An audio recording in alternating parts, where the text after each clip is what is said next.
Saudara sekalian, berjumpa lagi dengan saya Ibu Yanti Empi. Pada malam hari ini kita akan merenungkan kebenaran firman Tuhan yang akan saya ambil dari Roma 6 ayat 18 yang berbunyi demikian, kamu telah dimerdekakan dari dosa dan menjadi hamba kebenaran. Nah, Bapak Ibu Saudara sekalian, kalau beberapa hari yang lalu kita memperingati hari raya kesengsaraan Yesus Kristus dan juga kebangkitannya, dikatakan bahwa dia sudah menang dari maut, dia mengalahkan maut. Kenapa dia mati di kayu salib? Dikatakan dia mengambil alih ya semua dosa-dosa kita, ditanggungnya di kayu salib. Nah, di kayu salib dia berkata sudah selesai, yang artinya bahwa hukuman dosa kita semua diselesaikan Yesus di kayu salib. Dia sudah membayar lunas harga dosa kita ya. Nah, Bapak Ibu Saudara sekalian, setelah kita dimerdekakan oleh Yesus melalui pengorbanannya di kayu salib, apa yang harus kita kerjakan?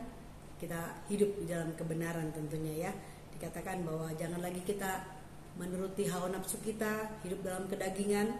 Kalau kita melihat di sini apa saja kedagingan itu, dikatakan di dalam Galatia 5 ayatnya yang ke-16. Saya akan bacakan Galatia 5 ayat 16. Maksud dan 16 sampai yang ke-20 ya. Kita akan baca di situ. Maksudku ialah hiduplah oleh roh, maka kamu tidak akan menuruti keinginan daging.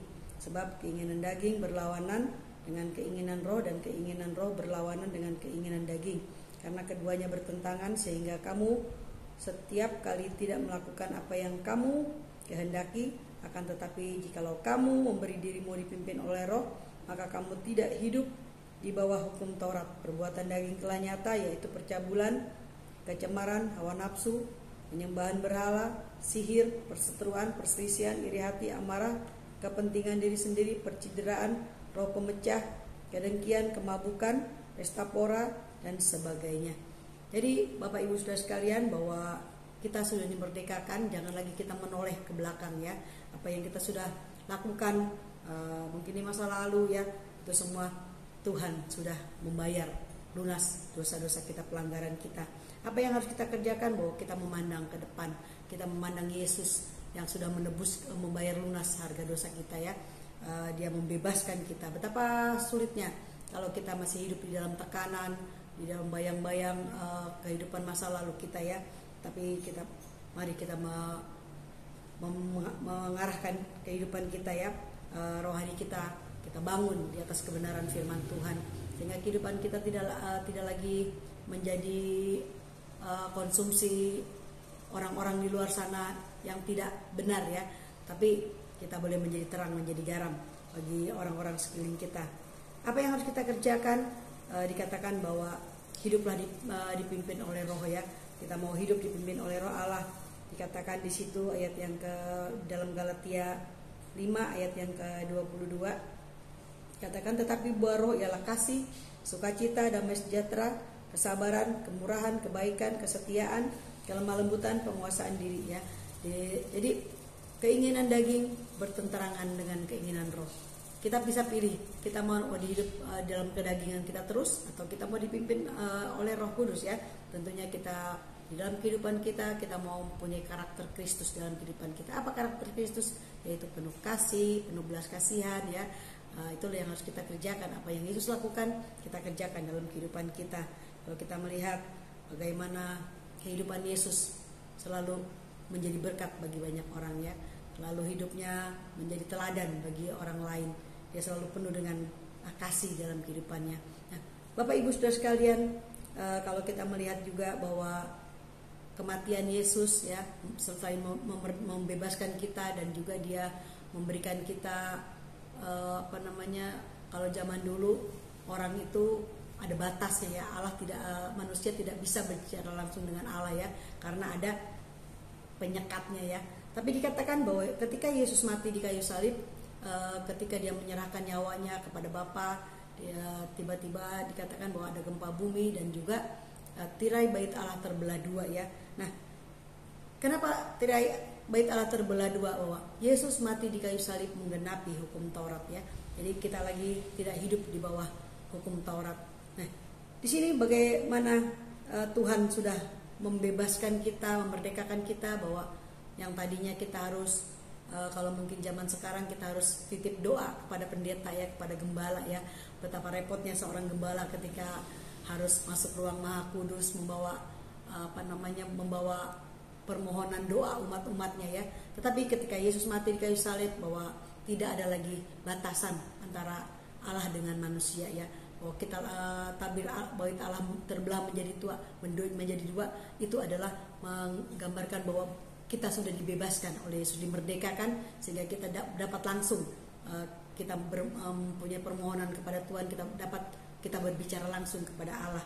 Nah, di sini Tuhan Yesus begitu baik dalam kehidupan kita ya. Seandainya Tuhan Yesus tidak mati di kayu salib buat kita, tidak menebus kesalahan kita, betapa repotnya kita ya. Seperti orang-orang lain, bahwa kita harus membeli domba, membeli ini itu ya untuk menghapus dosa kita. Tapi di sini kita bersyukur ya, sangat-sangat bersyukur bahwa Yesus sudah membeli kita dengan darahnya yang mahal ya. Kita sudah dibayar lunas. Itu sebabnya firman Tuhan katakan, hiduplah di bawah pimpinan Roh ya, hiduplah di dalam Roh, tidak lagi kita mengikuti keinginan daging. Dikatakan bahwa sebab upah dosa adalah maut, Roma 6 ayat 23, sebab upah dosa adalah maut, tetapi karunia Allah yaitu hidup yang kekal. Nah, Bapak Ibu Saudara sekalian, Roma 12 juga ayat yang kedua mengatakan, janganlah kamu menjadi serupa dengan dunia ini, dikatakan berubahlah oleh pembaharuan budimu. Artinya kehidupan kita terus diperbarui hari lepas hari ya, sampai kepada hidup yang kekal. Kehidupan kita menjadi terang, menjadi berkat. Dan bagaimana kita dapat menjadi berkat, menjadi terang, hanya oleh pimpinan Roh Kudus, dan kita taat pada firman Allah. Dan firman Allah ini menjadi terang bagi jalan kita ya. Dikatakan dalam Mazmur dikatakan bahwa firman-Mu itu pelita bagi kakiku dan suluh bagi jalanku. Bapak Ibu Saudara sekalian, kebenaran firman Tuhan terus boleh mengoreksi setiap kehidupan kita. Tanpa firman Tuhan kita tidak akan menjadi sempurna ya. Karena yang bisa mengkoreksi kita, bisa menuntun kita hanya firman Tuhan. Itu sebabnya sudahkah Anda merenungkan kebenaran firman Tuhan setiap hari? Lakukan itu ya. Kalau belum, mari kita lakukan. Setiap hari kita boleh membaca firman Tuhan, entah satu pasal, atau satu mungkin terlalu berat, satu perikop dan lain-lainnya ya. Kita bisa dengan mudah untuk merenungkan kebenaran firman Tuhan di zaman yang semakin canggih ini ya. Firman Tuhan kita bisa bawa-bawa di dalam HP kita, Android kita ya, dan ya, alat yang semakin canggih semakin mempermudah kita untuk tidak ada alasan untuk tidak merenungkan kebenaran firman Tuhan.